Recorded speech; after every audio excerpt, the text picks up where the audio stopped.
امریکی صدر ٹرمپ کے نمائندوں سٹیو وٹکاف اور جیرڈ کشنر پر مشتمل امریکی وفد آج پاکستان روانہ ہوں گے۔ وائٹ ہاؤس نے ایران کے ساتھ کسی ٹھوس ڈیل کی صورت میں نائب امریکی صدر جے ڈی وینس اور مارکو روبیو کے بھی اسلام آباد جانے کا اعلان کر دیا ہے۔ ٹرمپ کے مطابق امریکی حکام ایران کے ساتھ مذاکرات میں ان افراد سے بات کر رہے ہیں جن کے ہاتھ میں ابھی اختیار ہے۔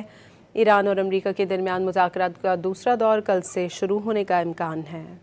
امریکی صدر ٹرمپ نے اپنے نمائندوں سٹیو وٹکاف اور جیرڈ کشنر کو پاکستان بھیجنے کا اعلان کر دیا۔ وائٹ ہاؤس نے تصدیق کی ہے کہ سٹیو وٹکاف اور جیرڈ کشنر آج پاکستان جا رہے ہیں۔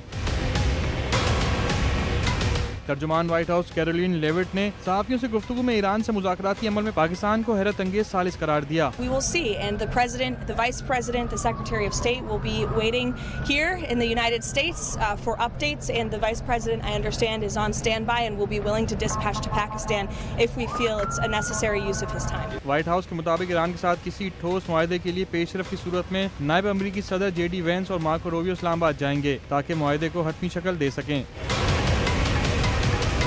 امریکی صدر ٹرمپ نے دعویٰ کیا کہ ایران بات کرنا چاہتا ہے۔ برطانوی خبر ایجنسی سے بات کرتے ہوئے ٹرمپ نے کہا کہ ایران امریکی مطالبات کے جواب میں اپنی پیشکش سامنے رکھے گا۔ دیکھتے ہیں ایران سے کوئی معاہدہ ہو سکتا ہے یا نہیں۔ امریکی صدر نے کہا کہ امریکی حکام ایران کے ساتھ مذاکرات میں ان افراد سے بات کر رہے ہیں جن کے ہاتھ میں بھی اختیار ہے۔